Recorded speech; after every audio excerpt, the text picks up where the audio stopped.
திடீர் மரணம் ரொம்ப வீட்டில் இப்போ நடந்துகிட்டு இருக்கு. ஏன்னு கேட்டிங்கன்னா, இந்த கோவிட் பிரச்சனை வந்துச்சுல்ல, அதனால நிறைய பேர் திடீர்னு இறந்துடுறாங்க. என்னோட நண்பர் ஒருத்தர் கால் பண்ணார். அவர் மனைவி நல்லா தான் இருந்தாங்க, ப்ரெஷர் ஒட்டி லேசாக இருந்துச்சுட்டாங்க. ஓகேங்களா, டயபெட்டிக் இல்லை, வேறு பிரச்சனை இல்லை. வீட்டில் கூட்டிகிட்டே இருந்தாங்க, லேசாக மயக்கம் வந்துச்சு, கீழே வந்தாங்க, இறந்துட்டாங்க.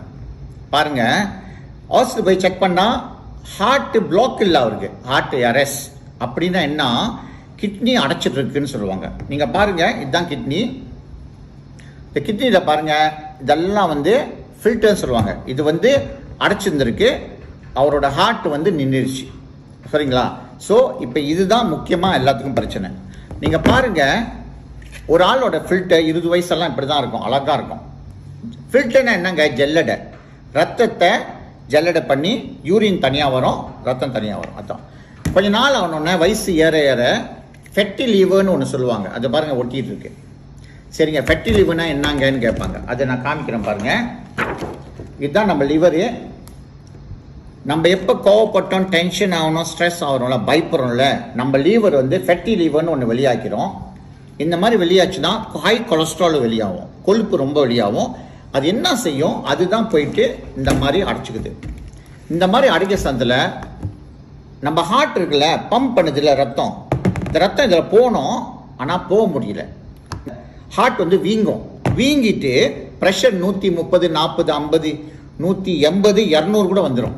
ஓகேங்களா? அந்த மாதிரி டைமில் ஒரு ஆளுக்கு ஸ்ட்ரோக் வந்துடும். இல்லை இங்கே ஓட்டை போட்டுரும், ஜல்லடை ஓட்டை போட்டுரும். ஓட்டை போட்டோம்னா இந்த மாதிரிங்க, இந்த மாதிரி ஓட்டை வந்துடும். எப்போ இந்த மாதிரி ஹார்ட் பம்ப் பண்ணி சரிங்களா, இந்த உள்ளுக்கு வால்ஃப் இருக்குது, 2 வால்ஃப், அது கிழிஞ்சி போயிடும். கிழிஞ்சி போயிட்டா இறந்துருவாங்க. நீங்கள் எங்கேயும் போக முடியாது, ஒன் த ஸ்பாட் இறந்துருவாங்க. நீங்கள் பார்த்துருக்கீங்களா, பேட்மிண்டன் விளாண்டுக்கிட்டே இருப்பாங்க, எத்தனோ பேர் பேட் வாங்கி இறந்துருக்காங்க. அதுதான் ஹார்ட் அரெஸ்ட்.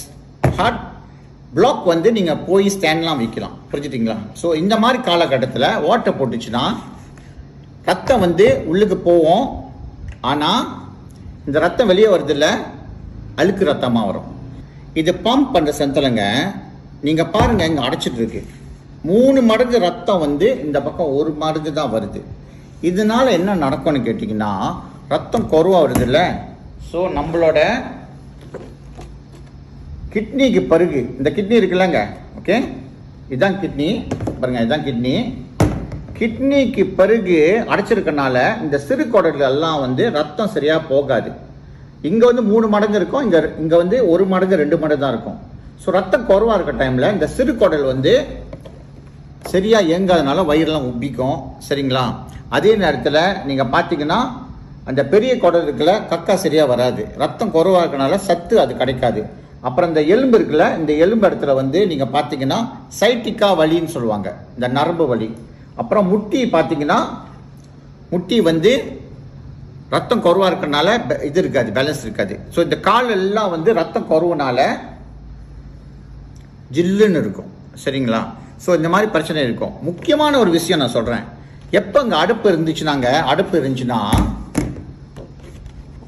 ஆண் குறி தெரியுங்களா, ஹார்ட் பம்ப் பண்ணுதில்ல, ரத்தம் இதுக்கு அந்த கீழே இறங்காதனால முக்கியமாக ஆண்களுக்கு அது வேலை செய்ய மாட்டுது, ஆண்குறி வேலை செய்ய மாட்டுது. காரணம் என்னன்னா, ரத்தம் இதோட கூட இருக்குது, இங்கே குறைவாக இருக்குது. ஸோ இதனால தான் நிறைய பேருக்கு ஆண்மை பிரச்சனை இருக்குது. சரிங்களா?